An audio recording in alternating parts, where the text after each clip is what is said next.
भारत के इतिहास में कुछ ऐसे युद्ध है जो सीमाओं पर नहीं लड़े गए। कोई विदेशी दुश्मन भी नहीं था, लेकिन मौत खामोश थी और डर घर के अंदर था। इस युद्ध की कोई फ्रंटलाइन नहीं थी, कोई युद्ध घोषणा नहीं था, लेकिन ये युद्ध साल दर साल जंगलों, पहाड़ों, गांव और शहरों की गलियों में चला। आज हम ऐसी ही एक जंग की बात करेंगे, जहां राष्ट्र अपने ही नागरिकों से लड़ रहा है और वे मुट्ठी भर नागरिक मानते हैं कि राष्ट्र ही उनका दुश्मन है। एक ऐसा नाम जिसे सुनते ही राष्ट्र सतर्क हो जाता है, पुलिस बंदूक उठा लेती है और आम लोग दरवाजा बंद कर लेते हैं। नमस्कार, आप देख रहे हैं B1 और मैं हूं शोमित सेनगुप्ता।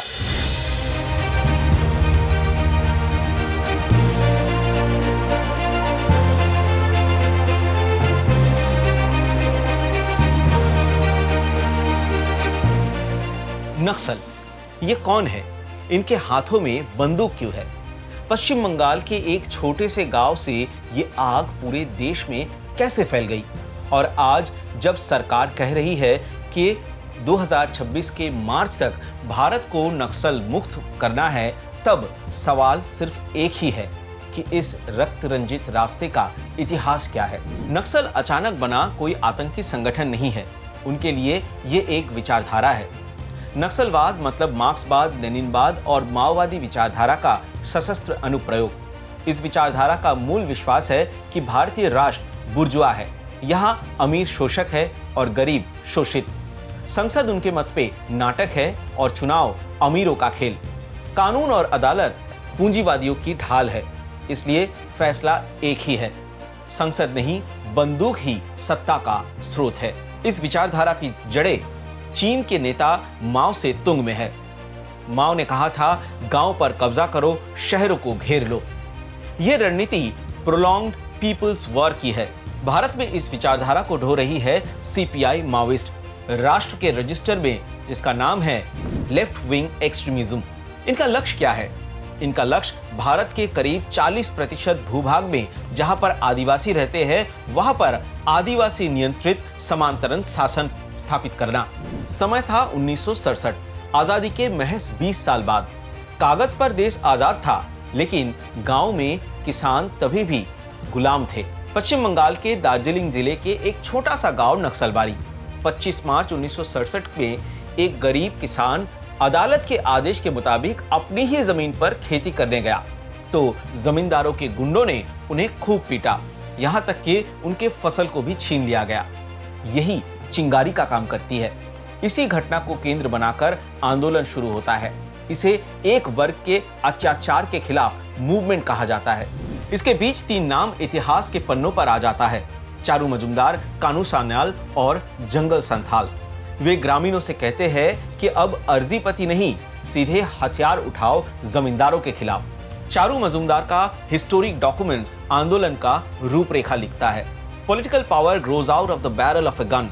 यह एक वाक्य ही भारत के सबसे रक्त रंजित आंतरिक युद्ध का बीज बो देता है।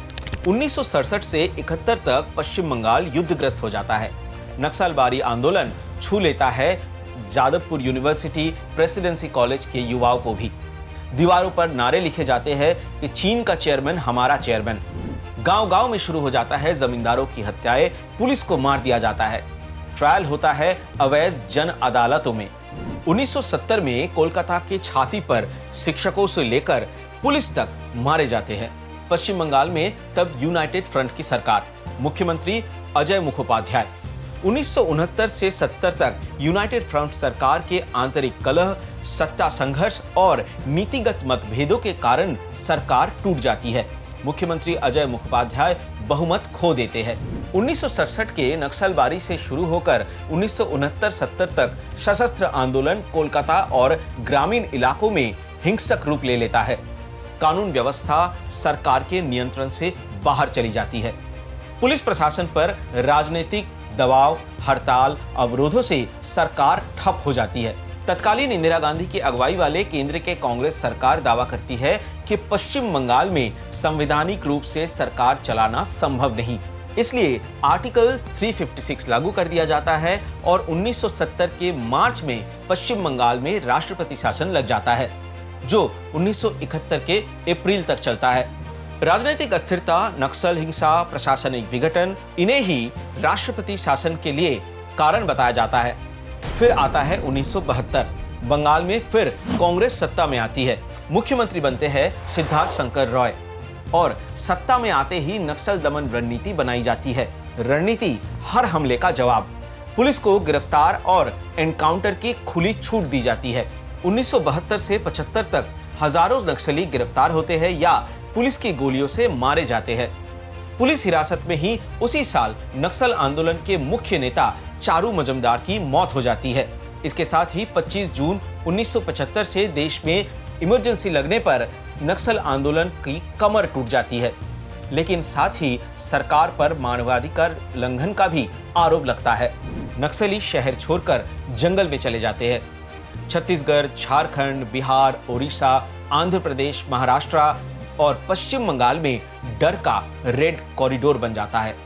यहाँ नक्सली सीपीआई माओइस्ट के रूप में नई हिंसक शुरुआत करते हैं। जंगलों से घिरे आदिवासी इलाकों में लोगों के ऊपर अत्याचार, खनन कंपनियों के द्वारा जबरन जमीन दखल करना, स्कूल, कॉलेज, हॉस्पिटल जैसी बुनियादी सुविधाओं की कमी का हवाला देकर माओवादी पिछड़े आदिवासियों को दावा करते हैं कि हम तुम्हारा बचाव करेंगे। लेकिन कुछ ही दिनों बाद शुरू हो जाती है चंदा का जुल्म, बच्चों से आतंकी ब्रिगेड बनाना, आईईडी विस्फोट और सामूहिक हत्याएं। अब नक्सलपंथी मानसिकता माओवादियों के हाथों पश्चिम बंगाल के जंगल महल में लौट आती है। बुद्धदेव भट्टाचार्य की अगुवाई वाली राज्य के लेफ्ट फ्रंट सरकार जब उदार अर्थव्यवस्था के दम पर इंडस्ट्रियलाइजेशन की ओर बढ़ रही होती है, ठीक उसी वक्त 2 नवंबर 2008 को पश्चिम बंगाल के शालबनी में तत्कालीन मुख्यमंत्री बुद्धदेव भट्टाचार्य के कॉन्वॉय में लैंडमाइन धमाका होता है। माओवादी राज्य के प्रशासनिक प्रमुख को सीधा निशाना बनाने की कोशिश करते हैं। शालबनी में जिंदल स्टील प्लांट का शिलान्यास करके कोलकाता लौट रहे थे बुद्धदेव। उनके कॉन्वॉय के ठीक पीछे तत्कालीन केंद्रीय मंत्री रामविलास पासवान का कॉन्वॉय था। इस घटना में 6 पुलिसकर्मी घायल हो गए, लेकिन मुख्यमंत्री और केंद्रीय मंत्री बाल-बाल बच गए। West Bengal Chief Minister Buddhadev Bhattacharya and Union Minister Ramvilas Paswan have escaped a blast, but a few policemen escorting the Union Minister's convoy have been injured. The attack took place in West Bengal. इस घटना के बाद police की व्यापक धरपकड़ शुरू होते ही ग्रामीणों को ढाल बनाकर लालगढ़ विद्रोह शुरू हो जाता है। Peoples committee against police atrocities या पुलिस आतंक विरोधी जनता की कमेटी बनाकर नक्सल मानसिकता का प्रचार प्रसार होता है। मास्टरमाइंड था किशन जी। उनके नेतृत्व में 15 फरवरी 2010 को शिल्दा कैंप पर हमला होता है और अचानक हमले में 24 पैरामिलिट्री फोर्स के जवान शहीद हो जाते हैं। रणनीति थी जंगल को किला बनाना है तो आम लोगों को ढाल बनाना होगा और इसी रणनीति के तहत पश्चिम मिदनापुर का छोटा सा गांव लालगढ़ छाया राष्ट्र में बदल जाता है। कानून को तानाशाही बताकर जन आंदोलन के नाम पर चंदा का जुल्म, बच्चों को माओवादी सैनिक बनाकर ट्रेनिंग, थाने में घुसकर अचानक हमला कर पुलिस की हत्या, गांव में पंचायत सदस्य से लेकर पंचायत प्रधान, सत्ताधारी दलों के नेताओं की हत्या रोज की बात हो चुकी थी।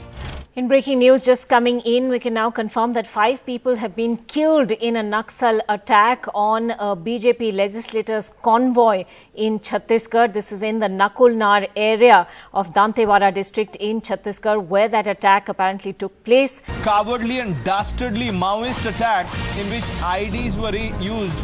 We've lost 10 jawans, 10 policemen killed in Bastar in Chhattisgarh, local DRG personnel martyred.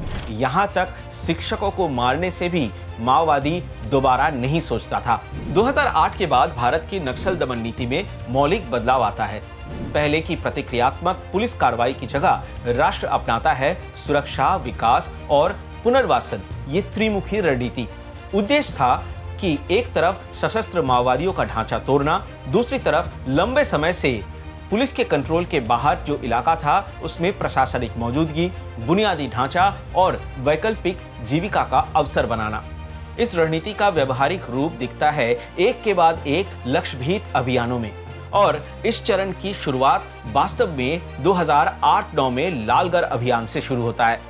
2009 के 18 जून से 29 जून तक कोबरा कमांडो, राज्य पुलिस और केंद्रीय बलों की संयुक्त अभियान पश्चिम बंगाल के लालगढ़ से सालबनी तक 18 थाना क्षेत्र क्लियर करता है। इलाके में पुलिस पहुंचती है। ये अभियान दिखाता है कि लंबे समय से नो गो जोन कहे जाने वाले इलाकों में भी राष्ट्र लौट सकता है। लालगढ़ के बाद विकास परियोजनाएं, सड़क, पुलिस कैंप और प्रशासनिक दफ्तर स्थापित होने लगे। फिर धीरे धीरे आता है 2009 का चर्चित ऑपरेशन ग्रीन हंट। 11 नवंबर से छत्तीसगढ़, ओडिशा, झारखंड और महाराष्ट्र के माओवादी प्रभावित इलाकों में करीब 50,000 जवान तैनात किए जाते हैं। ग्रीन हंट एक दिन का हमला नहीं था, यह सालों चलने वाला विस्तृत सुरक्षा अभियान था, जिसमें सड़क निर्माण, फॉरवर्ड ऑपरेटिंग बेस बनाना, खुफिया जाल फैलाना और आत्मसमर्पण नीति का विस्तार शामिल था। लेकिन ये लड़ाई कितनी खूनी थी, ये साफ होता है 2010 के 4 मई दांतेवाड़ा हमले से।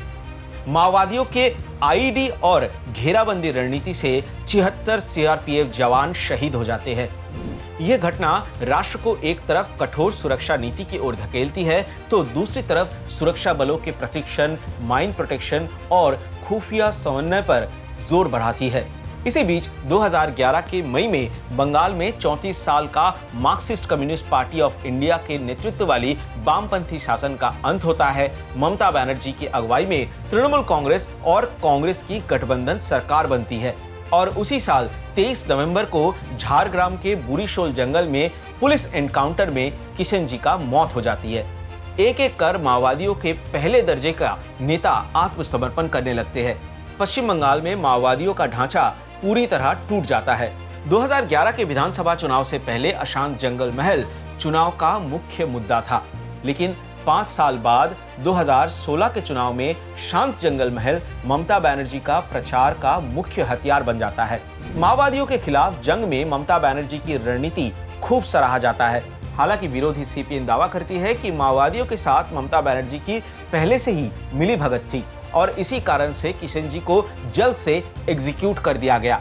बाद में माओवादी द्वारा राजधानी एक्सप्रेस हमले के मुख्य आरोपी और पुलिस विरोधी कमेटी के नेता छत्रधर महातो को जेल से निकलने के बाद ममता बनर्जी ने अपनी ही पार्टी तृणमूल कांग्रेस के राज्य संपादक बना दिया। इस लंबे समय में रेड कॉरिडोर में रणनीति में तकनीकी बदलाव दिखते हैं।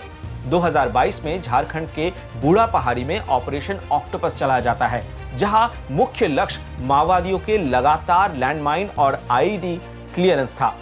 यह अभियान दिखाता है कि सीधे संघर्ष के साथ लॉजिस्टिक्स और विस्फोटक नेटवर्क नष्ट करना भी उतना ही महत्वपूर्ण है।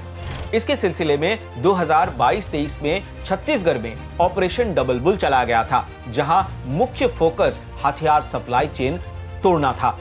अभियान में भारी मात्रा में हथियार और गोला बारूद जब्त होते हैं, जो माओवादियों की ऑपरेशन क्षमता को बड़ा झटका देता है।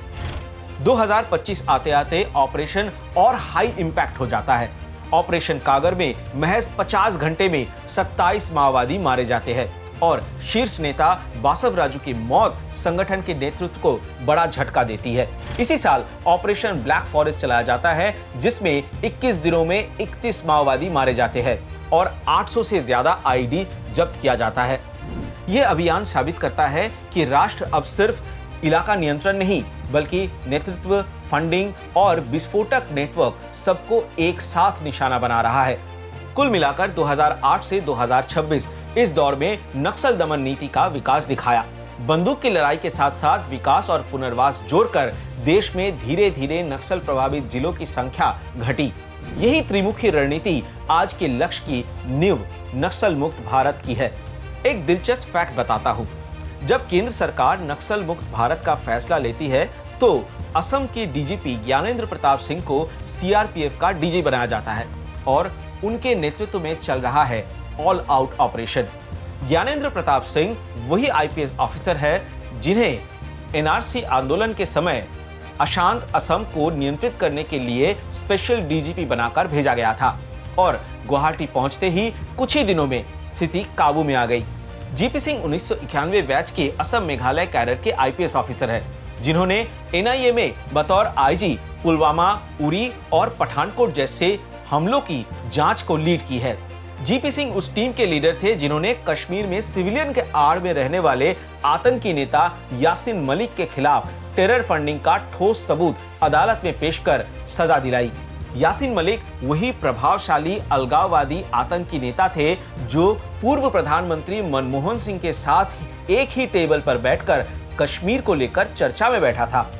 इसलिए भारत सरकार ने नक्सल मुक्त भारत नीति लागू करने की जिम्मेदारी एक ऐसे अधिकारी को सौंपी जो खुद आतंकवाद विरोधी अभियानों में सिद्धहस्त है। नक्सल मानसिकता पैदा हुई थी शोषण के खिलाफ, लेकिन उसने हिंसा का रास्ता चुना और वही रास्ता अंततः उनके विनाश की ओर ले जा रहा है। आज राष्ट्र जीत का दावा कर रहा है, लेकिन नक्सल मुक्त भारत सिर्फ सुरक्षा सफलता की कहानी नहीं, ये राष्ट्र की जिम्मेदारी की परीक्षा भी है ताकि भविष्य में एक भी नक्सल न जन्म ले। ये रिपोर्ट कैसी लगी कमेंट में जरूर बताइए। अच्छी लगी तो लाइक कीजिए, सब्सक्राइब कीजिए और ऐसी गहन शोधपूर्ण रिपोर्ट देखने के लिए V1 चैनल को सब्सक्राइब कीजिए।